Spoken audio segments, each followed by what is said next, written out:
அன்புள்ளம் கொண்ட பாசமிகு சகோதர சகோதரிகளே, கடந்த சில தினங்களாக ஒசையா இறைவாக்கினர் நூலிலிருந்து நமக்கு வாசகங்கள் முதல் வாசகமாக அமைய பெற்றிருக்கின்றன. நான் ஏற்கனவே சொல்லியிருக்கிறேன், ஒசையா புத்தகம் அதில் குறிப்பிடப்பட்டுள்ள மிக சிறந்த ஒரு உருவகம் மேரேஜ் மெட்டஃபர். திருமண வாழ்வின் வழியாக கடவுள் தனது அன்பை காட்டுகிறார். அப்படியாவது இந்த மக்கள் உணர வேண்டும் என்று. இதுதான் 2வது அதிகாரத்தில் இருக்கும்.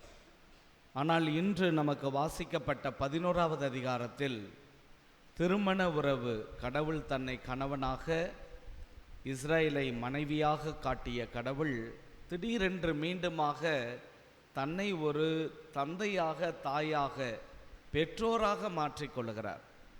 இது ஏன் இப்படி ஒரு சேஞ்ச் வந்திருக்குன்னு யோசித்து பார்க்கிற பொழுது, உண்மையில் திருமண உறவு என்பது ஆழமான உறவு, பிரிக்கப்படாத ஒரு உறவாய் இருக்கிறது.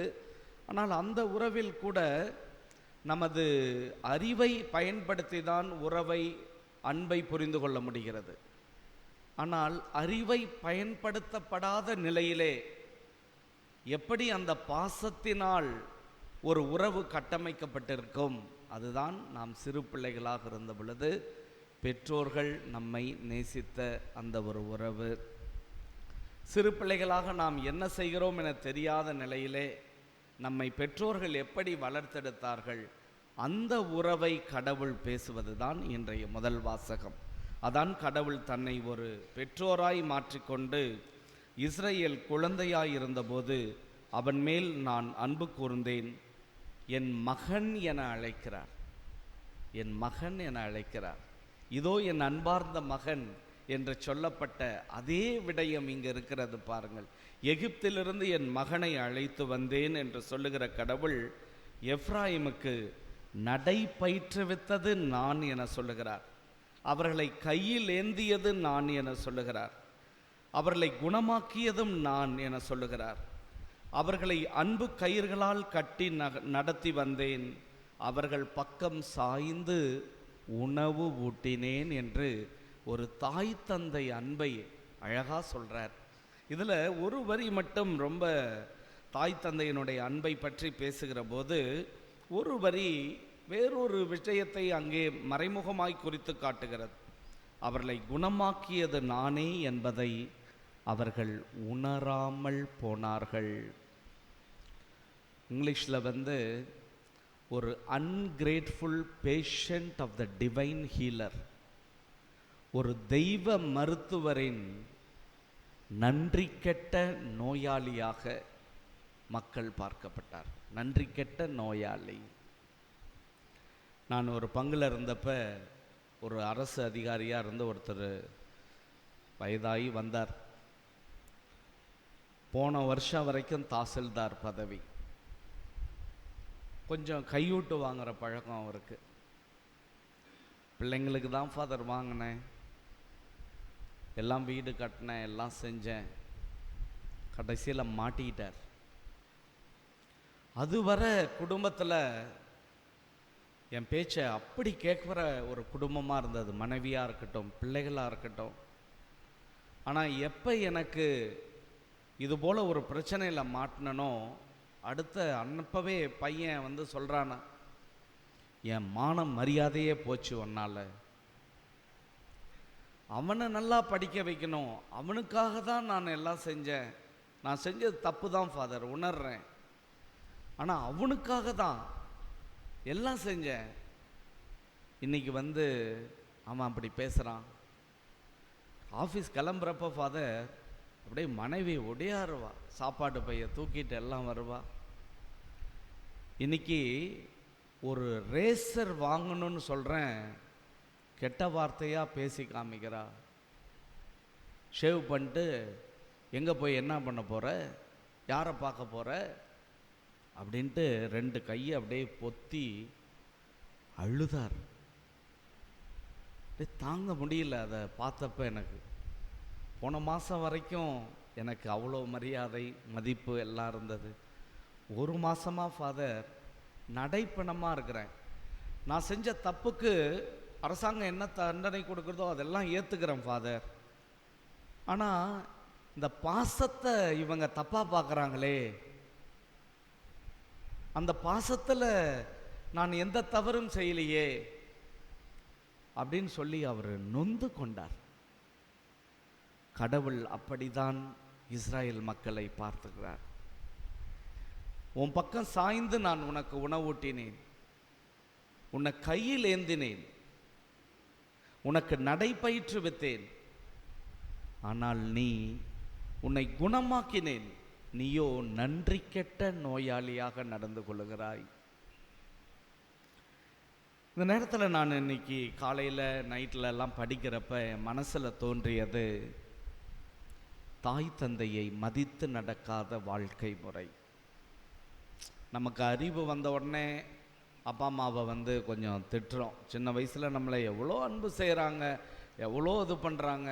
அன்றைக்கி ஒரு வீடியோ பார்த்தேன், அடிக்கடி வலைத்தளத்து காணொளியில் நான் இந்த சிங்கம் புலியெல்லாம் குட்டிகளை நடத்துறது ரொம்ப எனக்கு பிடிக்கும். அதில் ஒரு குட்டி சிங்கம் 2-3 குட்டிங்க வருது. பெரிய சிங்கம் அப்படியே உக்காந்துருக்குது. இது அந்த குட்டி சிங்கம் அது பாட்டு அமைதியாக தந்தை உக்காந்துருக்கிறார். இந்த குட்டி சிங்கம் பிடிச்சி அதனுடைய வாலை பிடிச்சி அப்படியே அடிக்குது அவங்க அப்பாவுடைய வாலை. அது அப்படியே இப்படி திரும்பி இப்படி பார்க்குது. அப்புறம் கிட்ட அப்படியே உரசிக்கிட்டு அதை தள்ளி விடணுன்ட்டு. இது சின்னோண்டாக இருக்குது. அவங்க அப்பாவை அப்படி டிஸ்டர்ப் பண்ணுது. நம்மளாக இருந்தால் அந்த சிங்கம் நம்மளை என்ன பண்ணியிருக்கோம். ஆனால் அந்த குழந்தைய அது அப்படியே ரசிக்குது. அப்புறம் அப்படியே முறைக்கிற மாதிரி வாயை திறக்குது. பல்ல பார்த்தா பயமாக இருக்குது. அப்படியே பிடிச்சி அதை கவ்வி அப்படி தூக்கி அதாட வைக்குது. அப்படியே பார்க்க அந்த தாய் தந்தையினுடைய அன்பை நம்ம பல நேரங்களில் உணர்றதில்லை. இன்னைக்கு காலையில் இந்தியாவில் அதிகமாகிறது இந்த முதியோர் இல்லங்கள், அதிகமாகிக் கொண்டே போகிறது. இது ஒரு ஃபேஷன் ஆயிடுச்சு. எல்லாரும் ஒரு முதியோர் இல்லத்தை நம்ம ஆரம்பிச்சிடணும் நம்மளே அப்படிங்கிறது ஒரு ஆக்டிவிட்டி மாதிரி ஆயிடுச்சு. முதியோர் இல்லம் வச்சுக்கணுங்க நம்ம எல்லாரும் அப்படின்ற மாதிரி. ஏகப்பட்ட பேர் தாய் தந்தையை மதிப்பதில்லை. விவிலியம் சொல்லுகிறது 10 கட்டளைகளில் ஒன்றாக உன் தாய் தந்தையை மதித்து நட. நீதிமொழிகள் நூல் 30ஆம் அதிகாரம் 17 நம்ம வாசிக்கிறோம், தகப்பனை ஏளனம் செய்யும் கண்களையும் வயது முதிர்ந்த தாயை இகழும் விழிகளையும் இடுகாட்டு காக்கைகள் பிடுங்கட்டும், கழுகு குஞ்சுகள் அவற்றை தின்னட்டும்னு சொல்லுது. ரொம்ப ஸ்ட்ராங் மெசேஜ். இஸ்லாம் இன்னும் அழகா மறைமுகமாக ஒரு விஷயம் சொல்லுது. நீ சொர்க்கம் போக விரும்புறியா, உன் தாயின் காலடியே வழிங்குது. நீ சொர்க்கம் போகணுன்னா உன் அம்மாவுடைய பாதந்தாம்பா ரூட்டே. ஆனால் இன்னைக்கு அப்படியே ரொம்ப என்னமோ இவங்க தான் பெரிய ஆளுங்க மாதிரி ஏளனமாக சொல்கிறது. எப்பா உனக்கு அறிவு இருக்காங்கிறது. ஒரு காலத்தில் அந்த பழைய காலத்தில் ஃபோட்டோ ஃப்ரேம்லாம் எடுப்பாங்க, பார்த்துருக்கீங்களா? வீட்டில் மாட்டியிருப்பாங்க. அப்பா சேரில் உட்காந்துருப்பார், அம்மா அப்படியே நிற்பாங்க, பிள்ளைங்கள்லாம் கையை கட்டிக்கிட்டு கீழே உட்காந்துருக்கும். பிளாக் அண்ட் ஒயிட் ஃபோட்டோவில் நான் பார்த்துருக்கேன். நல்லா தலை சீவி அப்படியே கையை கட்டிக்கிட்டு ஆன்னு பார்த்துட்ருக்கோம். இப்போ எப்படி ஃபோட்டோ எடுக்கிறான்? சோஃபாவில் காலை நீட்டிக்கிட்டு படுத்துக்கிட்டு, எப்பா செல்ஃபி நாங்களாம் எடுக்கிறோம், வந்து நில்லுங்கிறான். வந்து நில்லு, இதை கொஞ்சம் எடுத்து விடுங்க. தாய் தந்தையை போற்றுவது நம் மரபு. அப்போவே எழுதி வச்சுருக்காங்க பாருங்க. பெத்த மனசு பித்து, அது ஒரு நோயாக பார்க்குறாங்க பாரு. பெத்த மனசு அது ஒரு நோய். என்ன நோய் அது? ஒரு பக்கம் பாசம், அந்த பக்கத்தில் இருந்து வெறுப்பு. ஒரு பக்கம் பாசத்தை காட்டிக்கிட்டே இருக்கிறது, அந்த பக்கம் பாசம் இல்லாத தன்மை. இது ரெண்டும் அப்படியே மிக்ஸ் ஆகிறப்ப அந்த மனசு எவ்வளோ வேதனைப்படும். தயவு செய்து தாய் தந்தையை மதித்து நடக்க வேண்டும். அவங்கள எப்பயுமே நம்ம ரெஸ்பெக்டாக பார்த்துக்கணும், அவங்களுக்காக ஜெபிக்கணும். சில வீடுகளில் போகிறப்ப கூட சாப்பிட்டுட்டு, அப்பா சாப்பிட்றீங்களா, அம்மா நீங்கள் இப்போ சாப்பிட்றீங்களா அப்படிங்கிறான். இப்போ சாப்பிட்றீங்களா? அவங்க என்ன அப்புறமா சாப்பிடுவாங்க? முதல்ல அவங்களுக்கு சாப்பாடு. அவங்களுக்கு சாப்பாடு போடணும், அப்படி தானே அவங்க வளர்த்தாங்க. அந்த தாய் தந்தை அன்பை இந்த வில்லோட ஒப்புமைப்படுத்துகிறாங்க.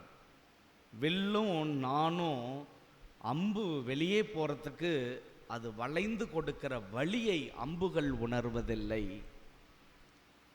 வாழ்க்கையில் ஒரு பெரிய வெற்றியை தருவதற்கு பிள்ளைகள் அந்த அம்பை போல உலகிற்கு வருகிறார்கள், இலக்கை நோக்கி நடக்க. ஆனால் அதற்கு அந்த வில் வளைவதனுடைய வழியை ஒருபோதும் வில் தன் அம்பிடம் பகிர்ந்து கொள்வதில்லை. அப்பா அம்மா நமக்கு பட்ட கஷ்டங்களை ஒருபோதும் அவர்கள் they never advertise their worries to us. கிறிஸ்தவர்களாகிய நாம் பெற்றோரை மதிக்க வேண்டும், அடிக்கடி அவரிடம் பேச வேண்டும், அவர்களை தொட வேண்டும், அவர்களை அரவணைக்க வேண்டும், அவர்களுக்கு முத்தம் கொடுக்க வேண்டும், அவர்களோடு அவர்களது எண்ணங்களை கேட்க வேண்டும், அவர்கள் சொல்வதை மதிக்க வேண்டும். அதனால தான் தமிழில் இருக்கிற மிக உயர்ந்த ஒரு பழமொழி என்னது? தந்தையினுடைய சொல்லு மந்திரம் போல. அப்பாவுடைய சொல் மந்திரம் போல, அதான் ஜெபம். அப்படி என்றால் தாய் தந்தையை நாம் எவ்வளவு உயர்த்தி பிடிக்க வேண்டும். கடவுளும் நமக்கு தாய் தந்தையாக இருக்கிறார். தயவு செய்து நமது உள்ளத்தில் வாழ விரும்பிய கடவுளுக்கு முதியோர் இல்லத்தை காட்டிவிடாதீர்கள். கண்களை மூடி கரங்களை குவித்து சிறு ஜெபம் ஒன்றை நாம் ஏறெடுப்போமா? அன்பு ஆண்டவரே, நன்றி சொல்கிறோம் அப்பா. இந்த நாளில் என்னையும் நீர் மகனாய் மகளாய் அழைத்திருக்கிறீர் என்பதை நான் நம்புகிறேன். ஆண்டவரை, பல நேரங்களில் உமது அன்பை நான் உதறி தள்ளி சென்றிருக்கிறேன், மனம் வருந்துகிறேன். அதே நேரத்தில் என் தாய் தந்தையை கூட அவர்களது அன்பை உணரா குருடர்களாகவே பல நேரங்களில் வாழ்ந்திருக்கிறோம். சில நேரங்களில் தாய் தந்தையர்கள் எங்களுக்கான ஒரு பண தேவைகளை நிறைவு செய்கிற ஒரு ஏடிஎம் மெஷினாக பார்த்திருக்கிறோம். எங்கள் தேவைகளை பூர்த்தி செய்தால் அவர்கள் நல்லவர்கள். உறவு பரிமாற்றத்தை விட பணம் சார்ந்த பரிமாற்ற உறவாகவே தாய் தந்தையுடன் அமைந்து விடுகிறது. ஆண்டவரே, எங்கள் இதயங்களை பரிசுத்தப்படுத்தும், அவற்றை அன்பினால் நிரப்பியருளும். இங்கே எங்கள் பெற்றோர்களையும் எப்போதும் பெற்றோராய் வாழுகிற உம்மையும் என்னாலும் அன்பு செய்யும் வரம் தாரும். ஆமேன்.